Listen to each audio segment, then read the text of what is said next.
Donc, maintenant, allons-y avec l'élément central, donc accueillir notre conférencière. Donc, bienvenue Joan Reid. Joan Reid qui est professeure en criminologie à l'Université de South Florida, qui est également directrice du USF Trafficking in Persons Risk to Resilience Research Lab. Donc, Joan Reid qui est avec nous à l'université dans le cadre du programme institutionnel de professeurs invités. Donc, nous avons la chance de l'avoir avec nous aujourd'hui.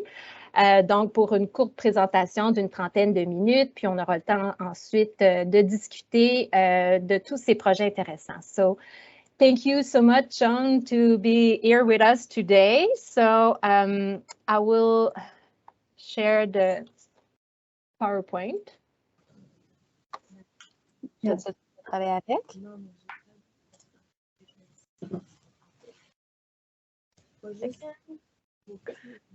So when you're ready, Joan, you can.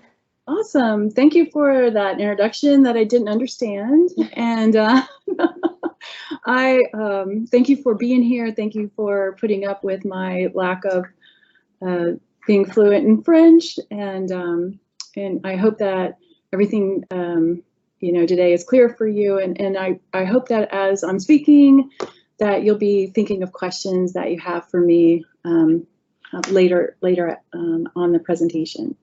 So I just want to say, you know, just real quickly about my own interest in trauma bonding. It actually began before I was a PhD student. I went to a like the first human trafficking conference that was held in Florida, and there was a professor there who was talking about the lack of knowledge on human trafficking and how we don't know paths and how people are trafficked. And he just kind of mentioned to me, you know, I think until we understand more about trauma bonding, it's going to really be hard for people to recover and to get out of that situation. And so his comment, you know, as it was before I was even a PhD student, I was working as a licensed mental health counselor. You know, his comment to me like sparked this interest for me in the concept of trauma bonding. And so that was, let's see, more than 15 years ago. And so now this project is really important to me, and it's I'm so glad to see that it's moving forward. So I'm just going to start today talking about the phenomena of victims developing next. Sorry, go ahead, next slide. Yeah, so I'm going to start today to talk about this phenomenon. No, back one, sorry, back to there we go, perfect. So I'm going to talk about kind of the terms and context of trauma bonding, this idea of this phenomena of a dysfunctional attachment, emotional attachment between abusers and their captors have been observed in various settings, and intimate partner violence, child abuse, hostage situations, and cults. And it's commonly labeled Stockholm Syndrome or trauma bonding, and it's explained as a product of interpersonal trauma. And here is a quote from Judith Herman that I think really describes the idea of trauma bonding and the concept. And you know, she wrote that the repeated experience of terror and reprieve, especially within the isolated context of a love relationship or one that is labeled as one, can result in a feeling of intense, almost worshipful dependence on an all-powerful godlike authority. The victim may live in terror of his wrath, but she may also view him as a source of strength, guidance, and life itself. So I think that's a very good beginning description of what trauma bonding is. So despite repeated observations of trauma bonding in all these different contexts, little research is available regarding its formation, how it persists, and even less is known about positive resolution for those who are experiencing trauma bonding.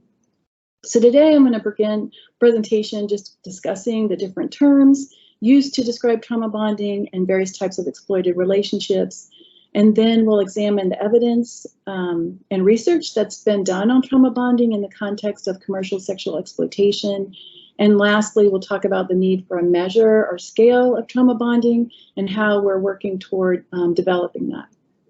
So the first most propagated term associated with trauma bonding is Stockholm Syndrome.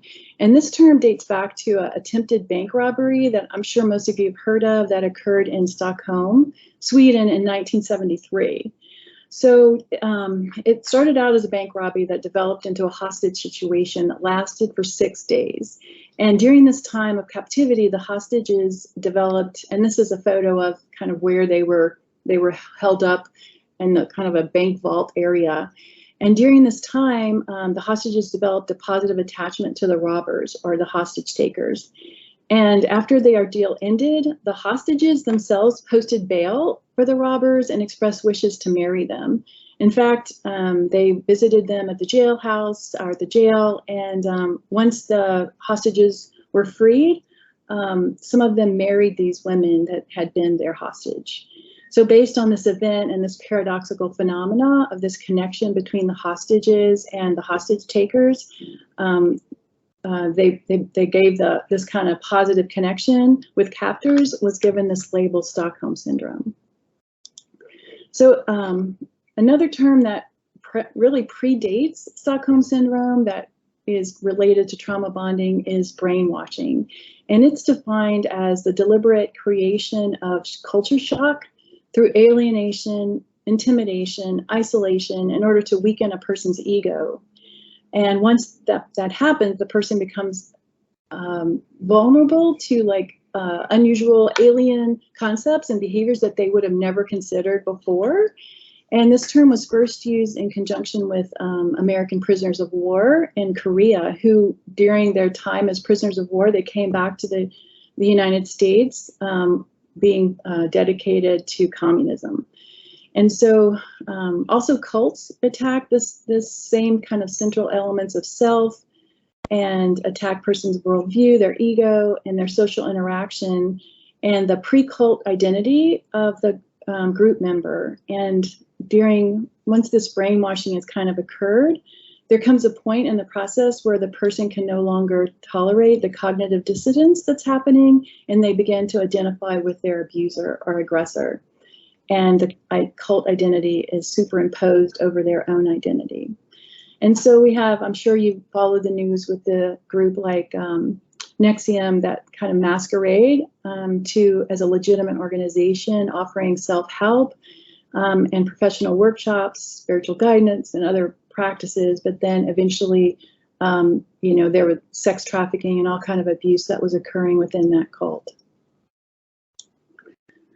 Also, next slide, thank you. So there's also a comparable theoretical conceptualization that is similar to Stockholm Syndrome that occurs when in cases of child sexual abuse.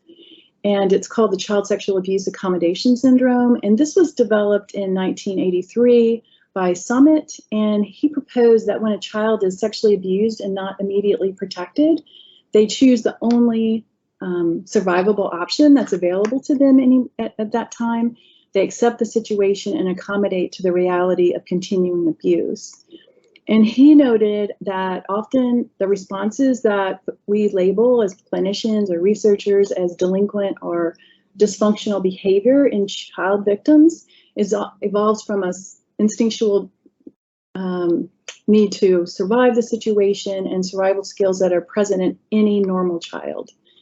So children who keep the secret may eventually feel trapped and have difficulty resolving the fact that the person who is supposed to be taking care of them is actually exploiting them. And one way for them to reestablish power in the situation is to blame themselves and to rationalize the ways that they provoked the victimization or exploitation. And then they come to the conclusion that if they can be good enough and put up with the abuse, they'll earn the abuser's love and kindness.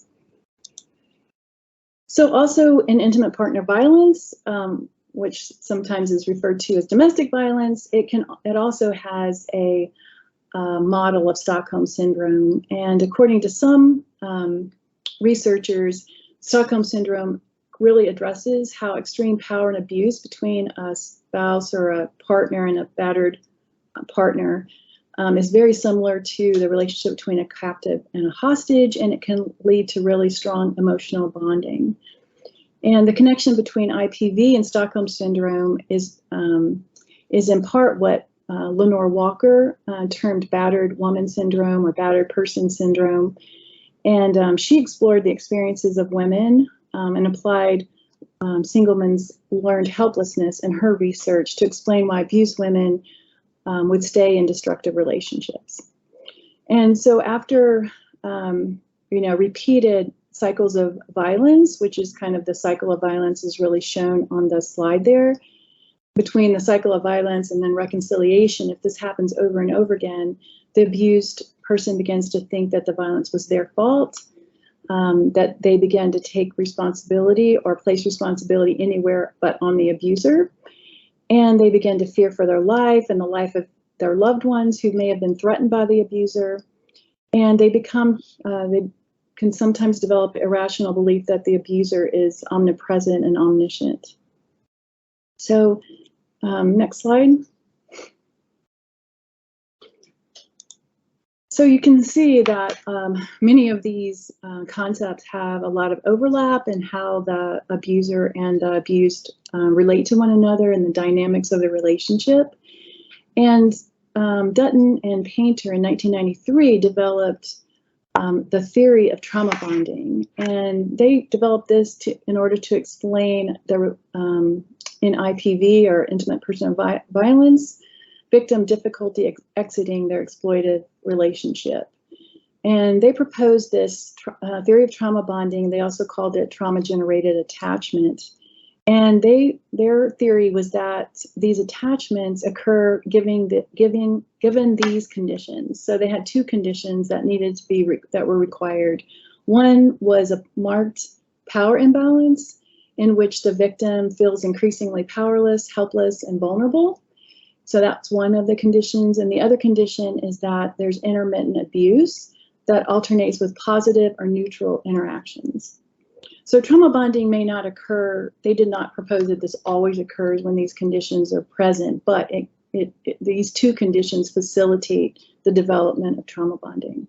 Next slide. So maybe about, it looks like maybe 10 years ago, researchers started noting parallels between intimate partner violence and exploitation in sex trafficking or commercial exploitation. And they called the two types of abuse or exploitation sister exploitations, meaning they're similar. And so they began to notice, observe and gather empirical evidence that these types of abusive interpersonal violence were very similar. So, for example, the victims were isolated by the abuser from outside support. They would, both batterer and trafficker or exploiter would gain control over their victims using social isolation. They would terrify their victims through physical and sexual violence. They would control them, control their money, and control their work, and produce pornography or in other ways blackmail and shame them. But nevertheless, even though those things were happening, similar to victims of intimate partner violence, the victims also related that they were in love with their abuser or trafficker. They would say, he's not my pimp, he's my boyfriend. They did not identify as a victim, but rather took responsibility for the abuse and exploitation. And they would often return to the trafficker over and over again and be re-exploited. So next slide. So even, I'm sure you're all familiar with the power and control will, but this was one of the first evidence that people were beginning to see this overlap between commercial sexual exploitation and intimate partner violence, is that this kind of wheel also developed explaining how, how these two types of exploitation are very similar. So next slide. So next slide, yeah. So beginning in 2014, I began throughout Florida basically collecting case files of trafficked girls. And these came from various sources, from social service providers, from child protective units that went out to investigate cases of trafficking. And since at this point I have over 200 case files of trafficked girls in Florida. And so in 2014, I began to examine these files for several purposes, but one of my main key motivations was to investigate whether the circumstances of exploitation, whether they demonstrated those conditions that are necessary for trauma bonding. So those two conditions were: is there a marked power imbalance where the victim begins to feel powerless, helpless, and vulnerable? And was there intermittent abuse alternating with positive and neutral interactions? So I began to look through the files for the trafficking relationships, the relationship between the trafficker or the exploiter and the girls, to see what kind of dynamics were in those relationships. So I broke down the kind of one thing that we do as criminologists is we break down crimes into what we would call a crime script. So kind of like, what are the stages of the crime and how does it occur?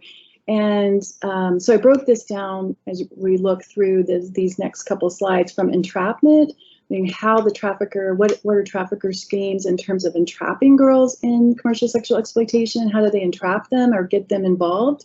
And then second, how do I use the word enmeshment, but how do they keep them involved?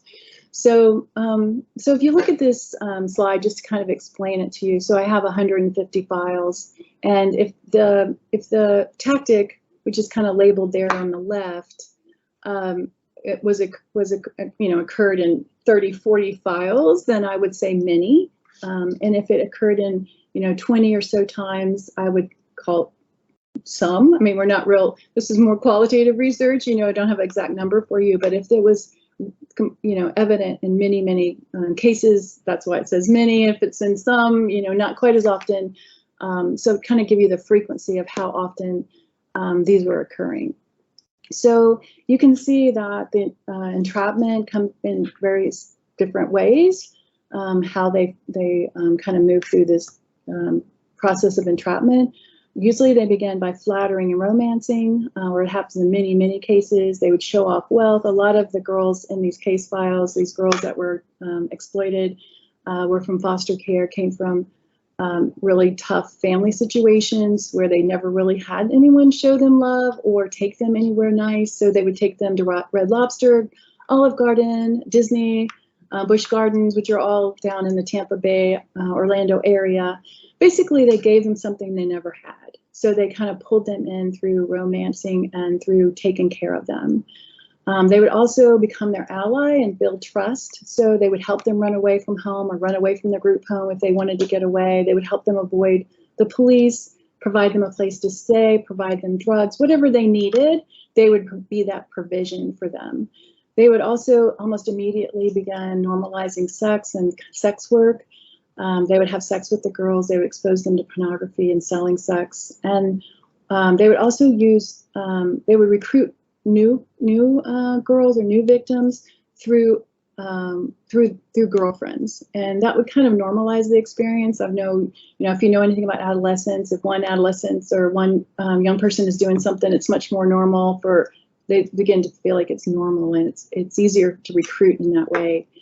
They would also begin to isolate, so they would control their phone, their cell phone, and their social media use. Sometimes they would allow them to continue to have those things, but they would have the password, and so they were able to post whatever they wanted to be posted. They would force them to change their password. They would take them out of the city and out of the state in order to kind of disorient them, so they didn't really know how to get home or know how to get anywhere. They felt like a stranger in this new place. Next slide. Sometimes they would just straight up abduct them and drug them. And I'm sure you've heard about the recent cases going on in the US where a girl was just abducted out of a bathroom at a basketball game, professional basketball game, and, just basically kidnapped, at that game. There just seems to be that there's more. There was another case that I read just yesterday where a man was trying to kidnapped two girls who were just kind of walking down the street in Tampa, walking around a really popular place to go eat. So it does happen. It's not quite as common as some of the other methods, but it is there. And then this bait and switch, I don't know like how that translates, probably not at all into French, but it basically is a con game. So they kind of give them something and then come back and say, hey, you owe me now. There were two 14-year-old girls, three 14-year-old girls who ran away together, just being silly, I think. And they ran away to the Miami area, which is not the best place. And someone, the trafficker, came up to them and gave them $1,400 and said, hey, look like you need a place to stay. Just here, take this money. It's all yours. Just take care of yourselves. I'm just, being this nice person. And a couple of days later, he returned for repayment and threatened to kill them and their families if they didn't earn the money and pay him back. So they also would help them travel or run away, but then withhold their food, threaten them. So it's kind of like they help them and then they use that to, to control them. Also, one thing I was not expecting, and that's not really part of our talk today, but I'll just kind of share it with you, was that about 30% or so of the girls did have a pretty serious intellectual disability, and so they were very easy to exploit, and they couldn't. In the case files, you could see from the case manager trying to explain to them, they didn't even understand the difference between a boyfriend and a John. I wasn't expecting that. I should have been expecting it, but it was kind of shocking and disturbing. And my first set of files came from Miami, and I'm like being super judgmental of Miami people. Like, what's the matter with these people in Miami? How can they be exploiting these super vulnerable girls? And then I got to the case files in Tampa, and they were there also at the same kind of percentage, 25, 30%. So, and other researchers have found this also. Sometimes it's a gang involvement. So they're persuaded by a boy or gang member to sell sex, and then they're able to use the reputation of the gang to control, right? So the gang has a reputation, and so they kind of love bomb them first, and then use that threat of the gang coming back on them to keep them enmeshed. And then about 30% were trafficked by family, usually the mother who had a drug problem. Next slide. Okay, so this is enmeshment. So this is like, okay, they're already they're already kind of dependent on this trafficker. Now, how does that person keep them? How do they keep them involved? So first they shame and blackmail them. They convince them no one else can have you now. No one else, you can't do anything else. They'll post photos on the internet without their consent, blackmail them, threaten to show their family, pornographic videos of them. They'll use obligation, convince them that, hey, you had it much worse before you met me. Think of all the things I did for you. You better be loyal to me. They also, again, not something that I was expecting, but they also would make them complicit in crime. So they would have them assist with, shoplifting or recruiting other girls, or assist them in controlling or abusing other girls. And so they became entrapped, enmeshed in a way that they didn't feel like they could go get help from anyone, because they themselves were now complicit in this crime. And so they would be, the trafficker would say, you're going to be arrested, you're going to be charged with trafficking if you go to the authorities. There were many of the girls that got pregnant, had a child with the trafficker or someone else, and then that they would use that child or pregnancy as a way of controlling them. Again, they would take away their phone, change their number, change their password. They would sometimes hold them against their will, but it's not like what we see in the pictures, like of trafficking, where there's like chains and bars, and but what they used was things that we use every day to keep our house safe. So they would put up cameras in the house. They would have where it would ding on their phone if the girl opened a door. So they didn't necessarily have to lock them up, but it was a way that they controlled them using, things that we buy at Home Depot and use to keep our own house safe. And then they would keep all or most of the money and they would control their possessions. It was really bizarre, like their clothes and their backpacks and everything, where they kind of kept control of all their things, not just the money. Next slide. So they would intimidate in every kind of way that you can imagine, threaten to take their kid, put up for adoption. They would force them to watch others being raped or threaten to rape them. They would show them weapons, threaten them at gunpoint, threaten to have them arrested, kicked out, abandoned, whatever their fear was, they were threatening it, right? They were threatened to kill them or their family members. I was reading got some new files recently, and it's the same thing over the past few years. The files really don't add much more now, but they were threatened to go and rape this girl's young brother. That was kind of the threat. They would be routinely beat and raped by the trafficker, and threatened by gangs, as I mentioned earlier, or injured, shot. There was girls who were shot, they were, burned. And then the last kind of enmeshment tactic is to always be providing hope and connection and family. So they would continually be promising each of these girls that there can be their best girl. You can be my best girl. I could tell you more details, but they just had a way of manipulating them into thinking, even if the trafficker was trafficking like 4 or 5 girls, each one of them was convinced she was his best girl, or could be the best girl, and that he made her, other girls do things that she didn't have to do. And so in a way, they learned how they began to feel like they were the special one. And then this idea that no one can understand you, me, or us, and what we've been through. So there's like this, it's almost like they've been to war together, and no one can understand you except me. And sometimes, most of the time, the girls had a jealousy relationship with if there was another girl involved. Sometimes they had more like a faux family, but usually there was a lot of jealousy that built up, manipulated by the trafficker to cause the girls to kind of hate one another and be jealous of one another. Next slide. All right, so there's my findings. So you can see, right, that most of these cases exhibited conditions that were necessary for trauma bonding. You have this kind of abuse that's occurring where someone's feeling powerless, vulnerable, and at the same time, it's kind of intermittent, positive and negative interactions that are occurring.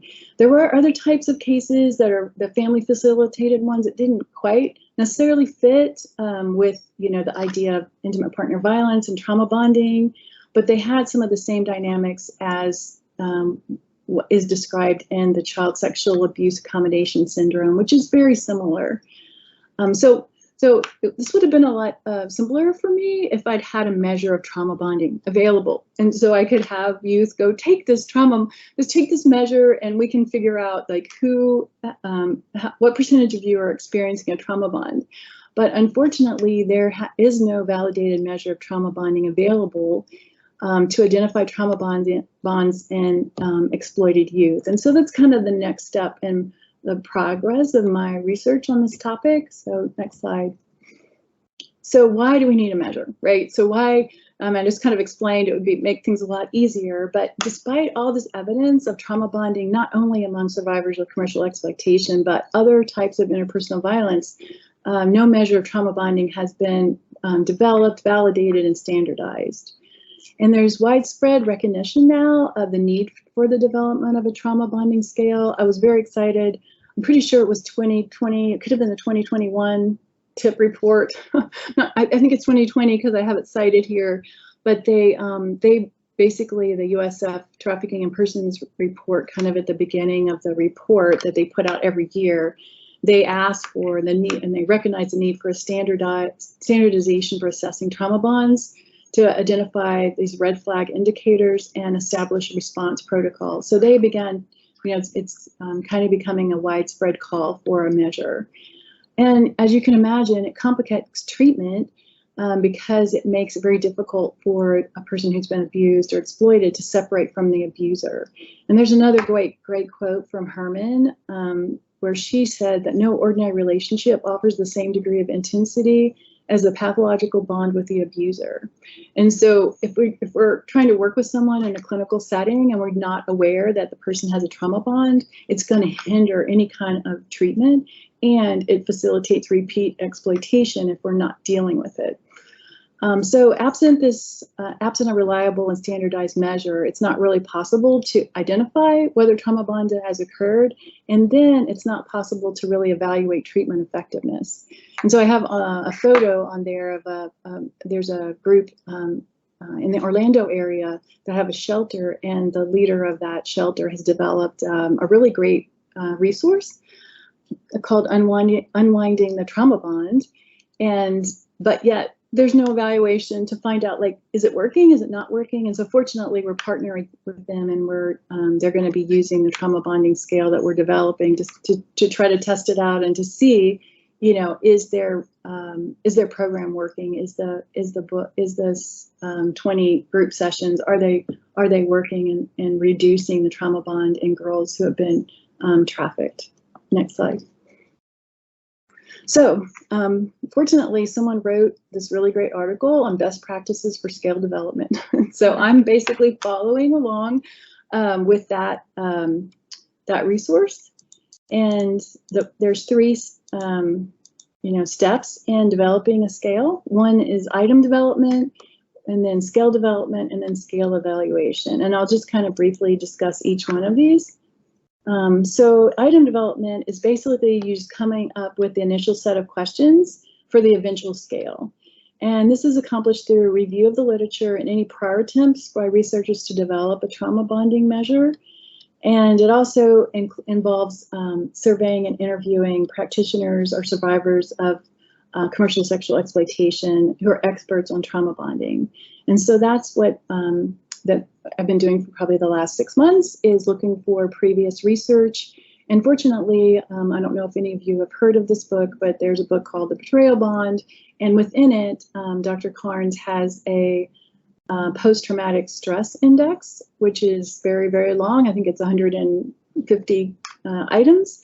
But one of the subsections is trauma, is dealing with a trauma bond. And so we're able to kind of glean from his beginning work to begin to put together items for the scale. Next slide. So the scale development really is turning those individual items into a harmonious measuring construct. And so there's a couple steps that happen with that. And so you know, these are some of the items that are kind of, they're not exactly what's in this book, but it's kind of how we started to try to put some of the items together based on Dr. Carnes' initial trauma bonding measure that's hasn't been validated or tested, but it's kind of out there. It's out there on the internet if you want to take it yourself, do a self-test on trauma bonding, you can find it. So once you kind of have your initial items, you want to pre-test them, and then you want to sample and survey, send out a survey and have it administered with a larger group of people. And from that data, you want to extract some latent factors. So we're beginning to pre-test the items, and that is basically you have people take the inventory and really give you a detailed feedback on each of the items. You know, you ask them like to verbalize the mental process that they went through in answering the questions. And so you kind of get an idea of, are your questions phrased correctly? Are you getting at, you know, the point that you're trying to make or the concept you're trying to do? And fortunately, this can be done outside of your sample population. You can just really have anyone do that. You guys could do that for me. And so I plan to use, I have a class this summer, and I'm going to have the students take this as kind of an assignment and tell me what they think about the items, and to get some feedback on how well they're written. And then the next step is to administer the scale to 500 youth, but between the ages of 18 to 19. And we're going to use a general population sample, kind of drawing from a strategy that was just used by a colleague of mine, Teresa Kurlig, and she has a recent article on where she tried to get an idea of the prevalence of sex trafficking in the United States, and she kind of strategized and got a high-risk sample, and her sample came back with 23% of the people in her sample reporting sex trafficking. So I'm going to use that her method and her strategy in order to try to get as many people who could possibly have a trauma bond responding to these items. Then the next step is to back up one slide, sorry. The next step is to evaluate it, and there's kind of three steps in that, where you use test of measurement and variance, confirmatory factor analysis, test, retest, reliability, and then you look for concurrent criterion validity. By comparing the results, you'll have the same sample take you know, a really great gold standard test that's already been shown to be reliable, and you kind of compare whether what your concept, what you're measuring, is related to this other test. And so we're likely going to be using the trauma symptom inventory. The TSI doesn't directly have a measure of trauma bonding, but it does have some constructs that we expect to be related to trauma bonding. So we use that for validation purposes. So next slide. And then looking ahead, of course, we want to validate this with younger populations. We're starting with 18 to 29-year-olds, but you know, researchers have long said that children are really even more susceptible to trauma bonding than adults, and so we want to you know, be sure and adjust it for younger populations and validate it, and also to validate it in other languages and cultures. Fortunately, I have colleagues here who are hopefully going to help me validate it in French, and then also I have colleagues that are in Tampa, but they do research in Kenya, who are looking to validate it in Swahili. So I'm very excited about this. I feel like it's been a long road, as you can see, and I've been working on this topic for quite a while, and I'm very excited that I finally am able to get to the point where this measure is coming, you know, is going to happen. So that's my, you know, that's my presentation, and I hope as I've been talking that you've come up with some, you know, great questions. Thank you so much, Jean. So everyone, so thank you so much for your presentation. So now we'll have a period of questions with our colleagues. So if everyone wants to maybe open their camera, it would be nice. Please. Great. So thank you so much for this so interesting historical background and all the things you have to talk about and how you construct measures. It's really, really interesting. Thank you.